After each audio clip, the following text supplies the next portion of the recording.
தேவனாம் மகிமைப்படுவதாக. வாசித்த அந்த வாக்குத்தத்தங்களை நீங்கள் ஒரு விஷயம் வாசிப்போமாக. நான் அவைகளுக்கு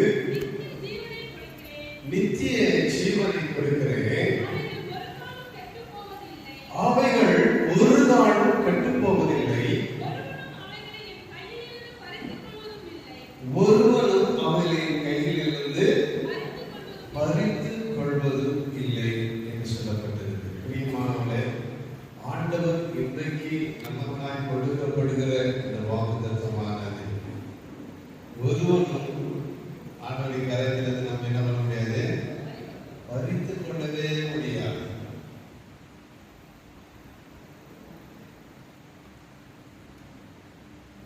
ஏன் ஒரு கரத்திலிருந்து பறித்துக் கொள்ள முடியாது? ஏன் பறித்துக் கொள்ள முடியாது?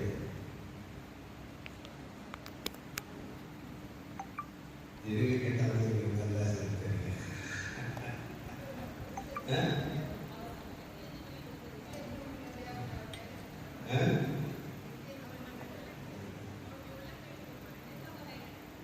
சப்பு கையில தான் இருக்கிறான். அவர் கையிலிருந்து ஏன் பகிர்ந்து கொள்ள முடியாது?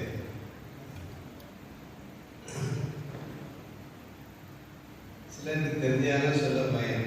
நம்ம ஒன்று சொன்னா ஐயா வேற ஒன்று சொல்லுவாங்க. அந்த வசனத்தின் அடிப்படையில் நாம் பார்க்கிறோம். வேதத்தில் சொல்ல ஒருவனும் என் கரத்திலிருந்து பறித்துக் கொள்ள முடியாது. அந்த அதிகாரம் முழுவதும் ஆண்டவரை குறித்து சொல்லப்படுகிற, ஆண்டவர் சொல்லுகிற வாசிக்க 11 வசனத்தை வாசிக்க 11 நானே நல்ல மேய்ப்பன், ஆடுகளுக்காக தன் ஜீவனை கொடுக்கிறான், மேய்ப்பனா இராதவனோ ஆடுகளுக்கு சொந்தமல்லாதவனுமான கூலியாள் ஓனாய் வருகிறதை கண்டு ஆடுகளை விட்டு ஓடி போகிறான்.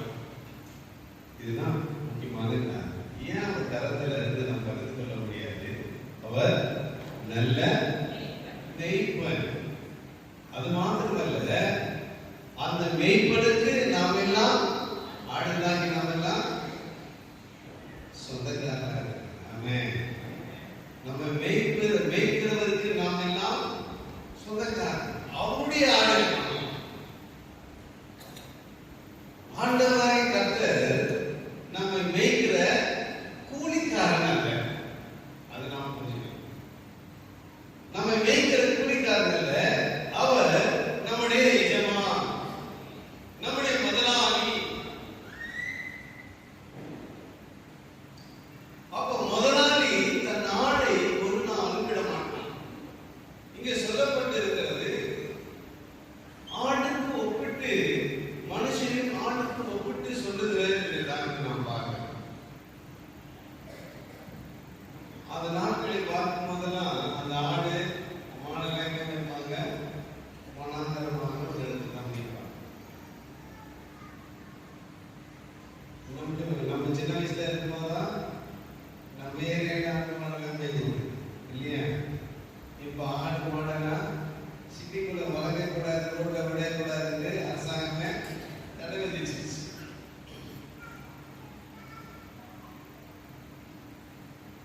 இப்ப நம்ம திருசபை காலத்துல சபையெல்லாம் ஒரு பிள்ளைங்கெல்லாம் இருக்கும். அப்பெல்லாம் ஊர்ல இருக்கிற ஆடு மாடெல்லாம்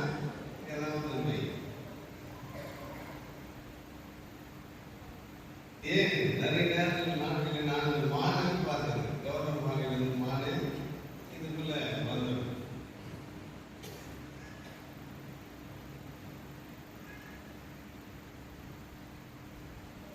இங்கே சொல்லப்படுகிற கூலியாளர் சொன்னா, ஒருத்தர் கூலிக்கு வேலை வச்சா அவன் என்ன பண்ணுவான், ஓனாய் வருகிறதை கண்டு என்ன பண்ணுவான்னா கூலிக்கு போயிடுவான்.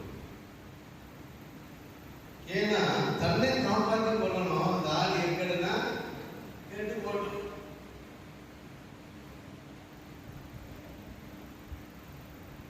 பொதுவாக சொல்லுவாங்க,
சொல்லுகிறப்பட்டிருக்கிறது ஒரு மாயையான உலகம். ஆனால் பார்ப்பதற்கெல்லாம் கவர்ச்சியாய் கவரக்கூடியதாய் நம்ம எழுதக்கூடியதாய் இருக்கணும். இதெல்லாம் யார் கண்டது? புரியாகிய பிசாசுகள் எல்லாம் காட்டுறோம். இதெல்லாம் இன்பம் தர, இதெல்லாம் சுகத்தை தரையும். ஆனா அதுல உள்ள போகும்போது சுகமா தான் இருக்கும்.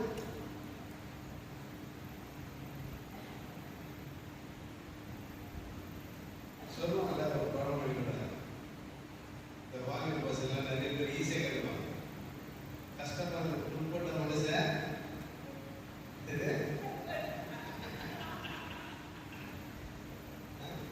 புகை விட்டு யாரு? ஆனா பழமொழி பழமொழி உட்பட்ட மனுஷன் புகை விட்டு யாருன்னா நிறைய வார்த்தைகளை உள்ள புகழ்த்து விட்டு அதை ஆத்துறாத வார்த்தை நாங்க. ஆனா நம்மளுக்கு அந்த புகையை விட்டு நிறைய பழமொழிகள் தான் பொன்னான மொழி, நம்முடைய தமிழ் பொண்ணு மொழிகள் தான். ஆனால் அர்த்தங்களை வேறு விதமாய் மாற்றி தவறான பாதை. பிசாசு அப்படிதான் வசனத்தை காட்டி வசனத்தை பேசியே நம்முடைய பாவத்தை விட வைப்பான்.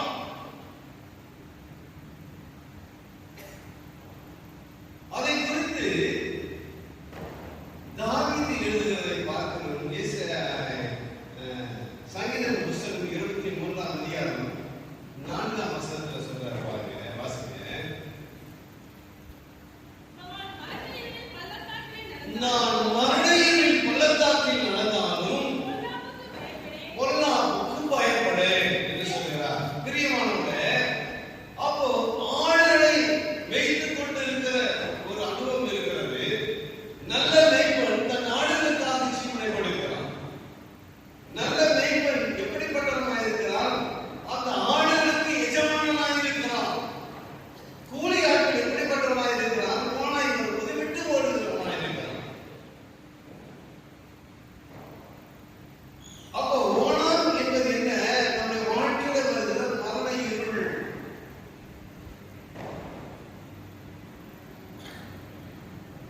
நிறைய பிள்ளைகளும் பார்த்தீங்கன்னா இந்த வாலிப வயசுல கெட்டு போய் பின்னாடி பேசுற அதை விட முடியாத போயிடும். சில கஷ்டம் வரும், வேதனை வரும், உபத்திரம் வரும். உடனே அவருடைய நண்பர்லாம் அழகான வழிகாட்டும். எங்க வழிகாட்டுவாங்க? கைச்சா எல்லாமே சுகமாயிடும், எல்லா வியாதியும் பார்த்து போயிடலாம், எல்லாம் கவனம் போயிடும். சாப்பிடும்போது உண்மையாக எல்லாத்தையும் மறந்து போல பாய் மரத்துக்கு அப்புறம் பறக்கிறது போலதான் இருக்கு. ஆனா அந்த கவலை நம்ம விட்டு போயிடும். ஆனா அந்த குடிப்பழக்கம் நம்ம விட்டு போகும். குடித்து குடித்து நம்முடைய உள்ள இருக்கிற பாய்ச்சல்லாம் போயிட்டு மரணத்துக்கு பயன்படும். இப்ப மரண தருவாயில நாம் தவிர்த்து கொண்டு இருக்கும் போது அந்த பிசாசு என்ன பண்ண மாட்டான்? உதவி செய்ய மாட்டான். கடந்த நாள்ல கூட நம்முடைய விஜயகாந்த் இருந்தார். எல்லாரும் நமக்கு தெரிஞ்ச நல்ல ஒரு மனிதர், நல்ல மனிதனாக இருந்தார். அந்த குடி கடுமையான குடி பழக்கம் உடல் நலத்தை எடுத்து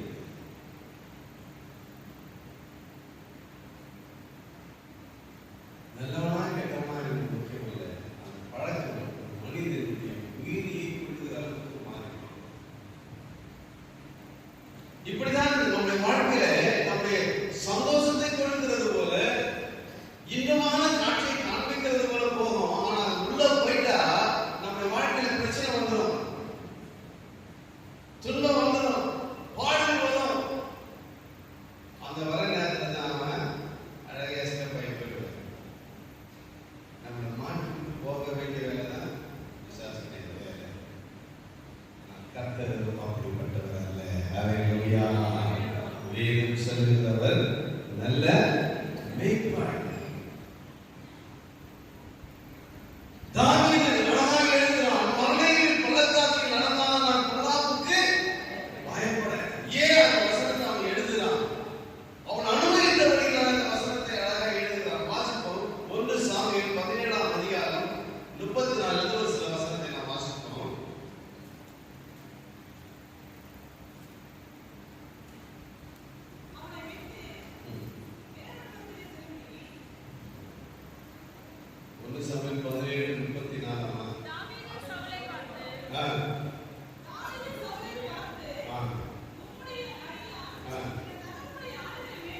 என் தகப்பனுடைய ஆடுகளை மேய்த்துக் கொண்டிருந்து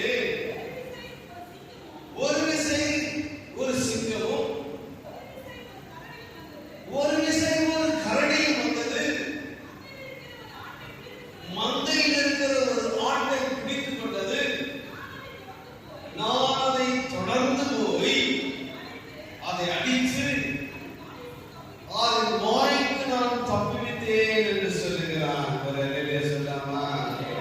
இதுதான் நன்மை செய்யலாம். மரண இருளில் பள்ளத்தாக்கில் நடந்தாலும் பள்ளத்துக்கு பயப்படேன். மரணம் பாதையில் நடக்கும்போது என் கர்த்தர் என்னோடு இருக்கிறார், அவர் என்னை காப்பாற்றுவார். ஆமென். அப்போ இதுதான் நன்மை செய்கிற கர்த்தருடைய கரத்தில் நான் இருக்கிறேங்க. எவனும் பறித்து கொள்ளவே முடியாது. யாருமே பறித்து கொள்ள முடியாது. மரணத்தின் பாதையிலே, உபத்திரவத்தின் பாதையிலே, பாடுகளின் பாதையிலே, கஷ்டத்தின் பாதையிலே நான் நடந்தாலும் அவர் கருத்துக்களை நான் இருக்கிறேன். என் ஜீவனை தொடுவதற்கு அவனுக்கு அதிகாரம் இல்லை. ஆண்டவர் வாக்கு தத்தத்தை கொடுக்கும் போது முதல் தொடுகிறாரு, நித்திய ஜீவனை கொடுப்பேன்.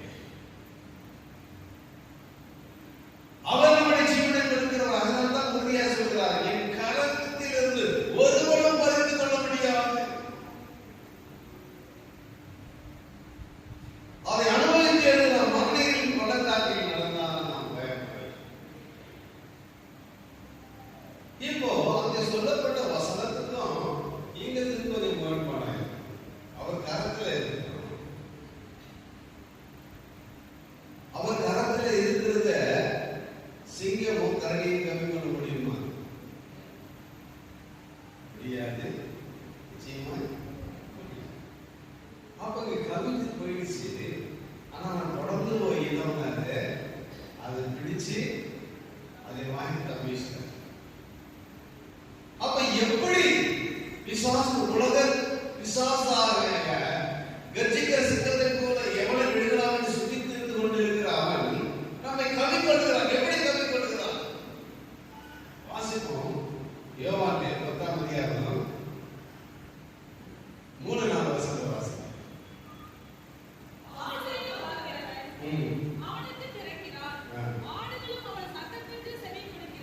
சத்தத்துக்கு செவி கொடுக்கிறது. பேர் சொல்லி போறாரு. அவர் வெளியே நடத்தி, எப்போ பாருங்க, உள்ள இருக்கும் போதுல வெளியே நடத்தி கொண்டு போகிறார். வெளியே விட்ட பின்பு எங்க போறாரு? ஆண்டவர் முன்னாடி ஆண்டவர் போயிட்டாரு. ஆண்டவர் பின்னாடி யார் போயிருக்கு? நம்மனா அவர் பின்னாடி போயிட்டாரு. ஏன்? என் சமூகம் உனக்கு முன்பாய் செல்லும் என்று ஆண்டவர் சொன்னாரு. அதனால சமூகம் முன்னாடி போயிட்டு அவர் பின்னாடியே போயிட்டு இருக்கிறார். முன்னாடி போற பின்னாடி திரும்பி பார்க்க முடியுமா? முன்னாடி போயிடாங்க. ஆடு பின்னாடி வந்து என்ன இப்பதான் நடக்குது. என்ன பண்ணுது? பின்னாடியே வரான். அல்லேலூயா. ஆண்டவருடைய கரத்துல தான் இருக்கிறான். ஆனா ஆண்டவர் கரத்துல நம்முடைய கண்ட்ரோலுக்கு வந்துருச்சு. நம்ம சொல்படி கேட்குது, நம்ம பேசுனா நம்ம பக்கம் வந்துச்சு. நம்ம மீறி தாழ என்ன பண்ணாது? எங்கேயே போகாது. ஏன்னா நம்முடைய கரத்துக்குள்ள அடங்கி இருக்கிற ஆடுகள். ஏன் இப்ப ஆண்டவருக்கு நம்ம எல்லாம் ஒரு நம்பிக்கை வந்துச்சு. அல்லேலூயா.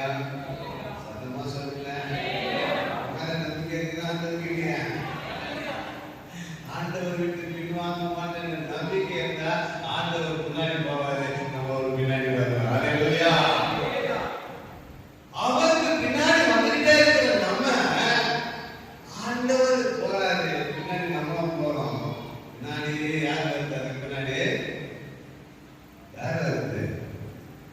சொல்லுங்க. சிங்கம் கரடி போற பிசாசு வந்து.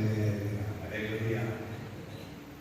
இது நைஸா இந்த மந்தையில, இந்த கூட்டத்துல எது சோர்ந்து போகுதோ, எது டயர்டா நடக்குதோ, எது அங்கே பிராக் பார்த்து நடக்குதோ, கரெக்டா பார்த்து பிடிக்கிறோம்.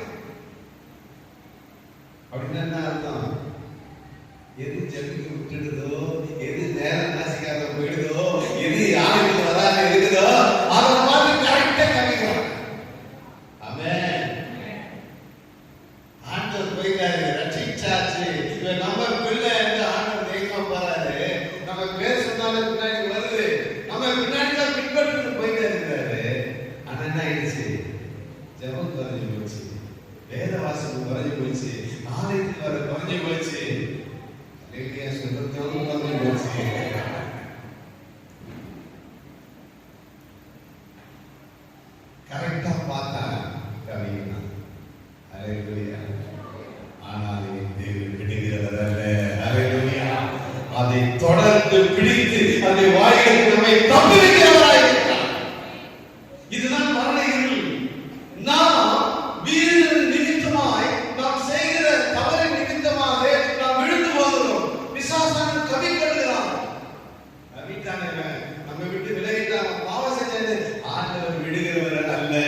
அவரிடத்தில் பறித்து கொண்டு போனாலும் அதை தொடர்ந்து அவர் பிடிக்கிறவராக இருக்கிறார். அவர் கரத்தில் இருக்கிறதற்கு பாதுகாப்பாக.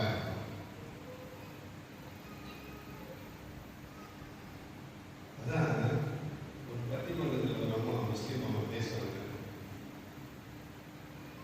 அவங்க என்ன பண்ணாங்கன்னா, ஒரு ஃபாதர் காசு ஃபாதர்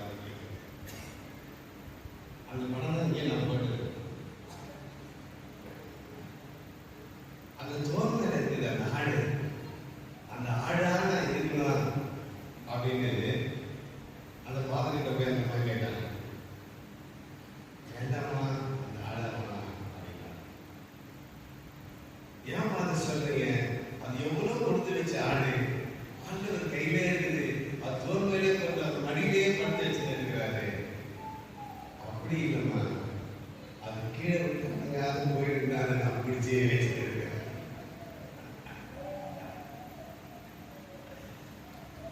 சில ஆண்டு எல்லாம் ஆண்டவரை பிடிச்சு வச்சுதான் இருக்கு.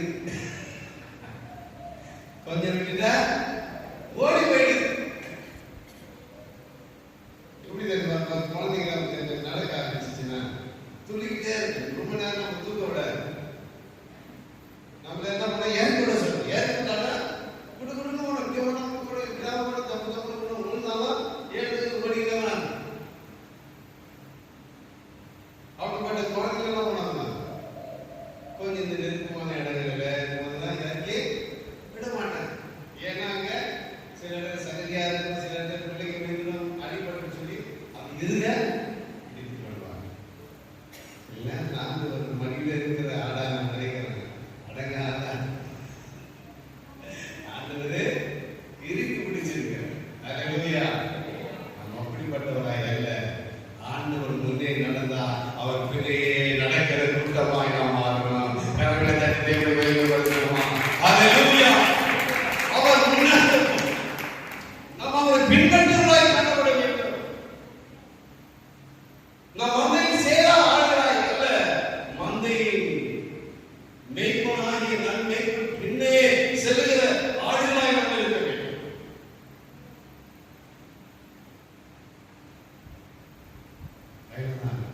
கரத்திலிருந்து அறிந்து கொள்ள வேண்டும். அதை நான் பேர் சொல்லி அழைக்கிறவனாய் நான் முன்னாடி போனா எனக்கு பின்னாடியே வந்தது. ஒரு வேற உலக ஆசை, பிசாசனி ஆசை, பல தந்திரமான சூழ்நிலை கேட்டு அவனை கப்பினானா நான் விடவே மாட்டேன். அல்லேலூயா. அதை தொடர்ந்து பிடிப்பேன். ஆண்டவர் உதாரணம் சொல்றார், 100 ஆண்டு உதாடு தொலைந்து போனது. ஒரு ஆடு தானே போட்டோம் அப்படின்னு ஆண்டவர் விடல. அல்லேலூயா. அதை தேடி கண்டுபிடித்தார். கர்த்தர் ஒவ்வொரு ஆத்மாவும் தேவனுடைய பார்வைக்கு விளையேற பெற்றவராய் இருக்கிறார்கள். நம் பக்கத்துல உட்கார்ந்து இருக்கிறவங்க, நம்ம வீட்டில், நம்ம குடும்பத்தில், நம்ம பழகிறத படிக்கிறத நம்ம அப்ரோஜனமாய் காணப்படலாம். ஆனால் ஆண்டவருக்கு முன்பாய் நாம் விளையேற பெற்றவர்கள். கர்த்தர் நம்மை விடவே மாட்டார். நம்ம கரத்துக்குள்ளாய் இருக்கிறோம். கரத்துக்கு ஒருபோதும் பறித்து கொள்ள முடியாது. அப்படி பறித்து கொண்டு போனால் அதை தொடர்ந்து வாங்கி நம்மை தப்பி வைக்கிறவராய் இருக்கிறார்.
ஜபிக்க விட்டு விடுகிறபடினாலே, வேதத்தை வாசிப்பது விட்டு விடுகிறபடினாலே தேவனிடத்திலிருந்து ஆசீர்வாதத்தை நாம் சில நேரங்களில் இழந்து விடுகிறோம்.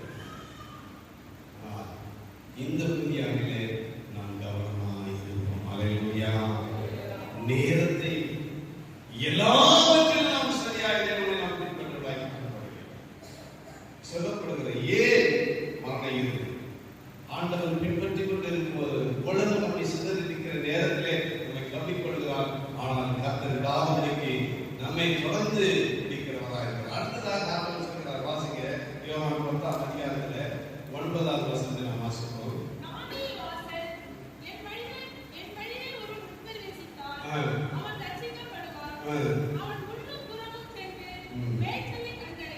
இங்கே என்ன சொல்றாரு? நானே வாசல்.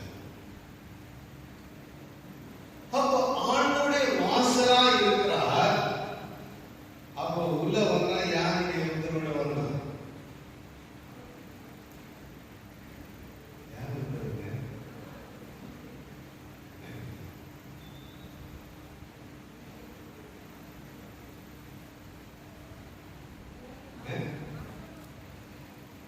ஒரு காவல்காரங்க அது ஒரு வீட்டுக்கு போனோம்னா விட்டுடுவாங்க. அந்த காவல்காரங்க மீறி போக போடா தண்ணி நம்ம உள்ள போக முடியுமா?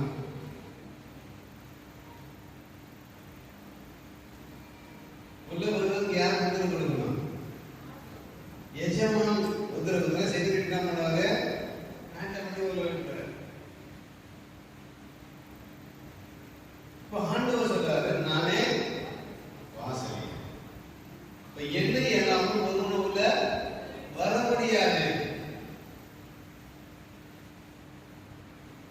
அப்ப ஆண்டவர் சொல்லுகிற நானே நல்ல மேய்ப்பன். அந்த மேய்ப்பனுடைய தன்மையை நாம் இப்போது பார்க்கணும். இரண்டாவது தன்மை, நான் வாசல். அப்ப உட்பிரவேசிக்க வேண்டிய உள்ள வந்தால் நமக்கு அடைக்கலம் பார்க்கலாம். இப்ப மழை வருது, ஜோரு மழை வருது, எல்லாம் விலங்குகளையும் போய் நம்ம வெளியே நிற்போமா? என்ன பண்ணணும்? குடுகுடுன்னு வெளியே கூட நம்ம வெளியே போறோம். சர்ச்சை முடிச்சுட்டு வெளியே போறோம். மழை வந்துச்சு என்ன பண்ணுவோம்? குடுகுடுன்னு திரும்ப உள்ளதான் வரும். ஏன்? உள்ள வந்ததுதான் நம்ம மழையில நனைய மாட்டோம். உள்ள வந்ததுதான் நமக்கு பாதுகாப்பு. அப்போ இந்த திருச்சபை என்கின்ற இந்த ஆலயம் ஆண்டவர் இருக்கிற இடம், இந்த ஆண்டவர் இருக்கிற இடத்துல அவர் வாசலா இருக்கிறார். அப்போ அவருக்குள்ளாய் நீங்க வந்தாதான் என்ன நடக்கும்? பாதுகாப்பு.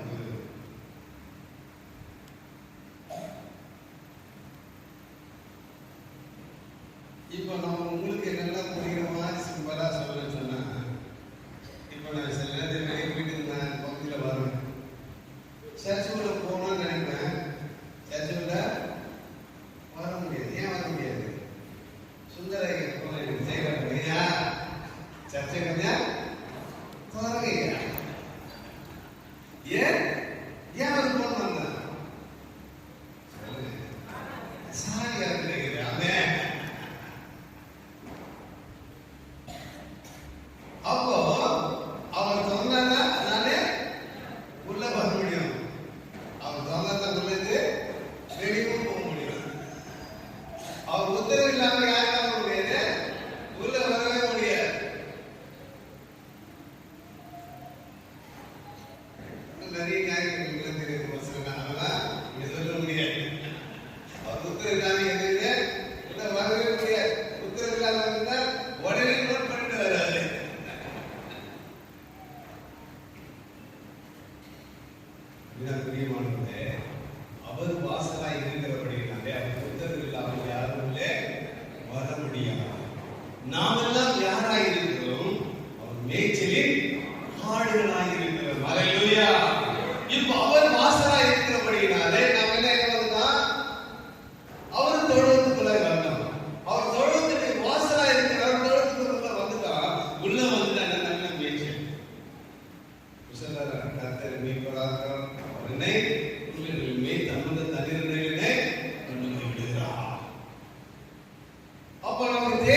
திறக்கவும் ஒருவரும் திறக்கக்கூடாதபடிக்கு பூட்டுகிறவருமாய் இருக்கிறவர். அல்லேலூயா.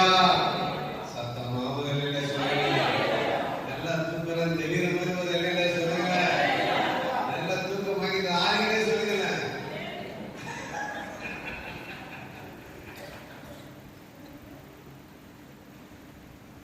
கர்த்தர் நாமம் மகிமைப்படட்டும். வெளிப்பாடுறதுக்கு எப்பமா இல்லைன்னு சொல்லிடுறாங்க.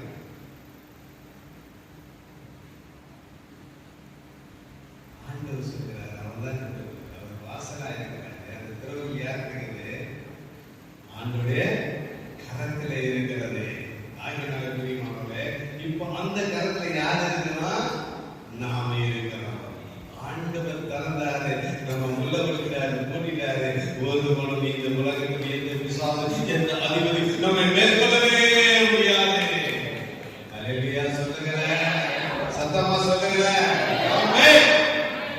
ஒருவராலும் மேற்கொள்ள முடியாது. ஏனென்று சொன்னால் கர்த்தருடைய கையிலே நான் இருக்கிறேன். அவரின் வாசமாய் இருக்கிற கூட்டி வைத்திருக்கிறார். எவனை என்ன கொண்டே போக முடியாது. ஏன்னா அவருடைய அழைப்புல நான் கூட்டப்பட்டிருக்கிறேன். பாதுகாப்புகளாக இருக்கிறேன். கோழி தன் சட்டைகள் கீழ் மறைத்துக் கொள்வது போல தேவனை மறைத்துக் கொள்கிறார். ஒருவரை மேற்கொள்ள முடியாது. இரக்கத்தின் தேவன், அந்த கிருபையின் தேவன் கரத்துகளாக இருக்கிற நம்மை பார்த்து ஆண்டவர் சொல்கிறார், என் கையிலிருந்து ஒருவரும் உங்களை பறித்துக் கொள்ள முடியாது. ஒருவரால் உங்களை பறித்துக் கொள்ள முடியாது. நாம் அவருடைய மந்தையின் கீழ் இருக்கிற ஆளுகளாக இருக்கிறோம். அவர் நம்ம லாக் பண்ணி வச்சிருக்கிறார். எவனும் நம்ம திறக்க முடியாது. எவனும் நம்ம டெஸ்ட் பண்ணவே முடியாது. அல்லேலூயா. ஆண்டவருடைய மந்தையில் சேர்க்கப்பட்ட ஆளுகளாக இருக்கிற நம்முடைய வாழ்க்கையிலே கர்த்தருடைய பாதுகாப்பு எப்போது நமக்கு இருக்கிறது. சில நேரங்களில் நாம் மீறுதல் செய்து நாம் விலகினாலும் கூட நம்மை விடுகிறது இல்லை. நம்மை தொடர்ந்து அந்த பிசாசின் வலைகளே நம்மை விலக்கி நம்மை காத்து நம்மை பாதுகாத்து வழிநடத்துகிறவராக இருக்கிறார். அப்படிப்பட்ட ஆண்டவர் என்ன பண்றார்? ஆண்டவரே தூக்கி மடியிலே வச்சுக்கிறார். இல்ல தோல் மேல போட்டு இறுக்கி பிடிச்சுக்கிறார். அல்லேலூயா. கர்த்தர் ஒரு நாள் நம்மை கைவிடவே மாட்டார். கைவிடாத தேவன் நம்முடைய தேவன். இன்றைக்கு ஆண்டவர் சொல்கிறார், நீங்கள் என் கரத்திலே இருக்கிறீர்கள். என் கரத்திலிருந்து ஒருவனாலும்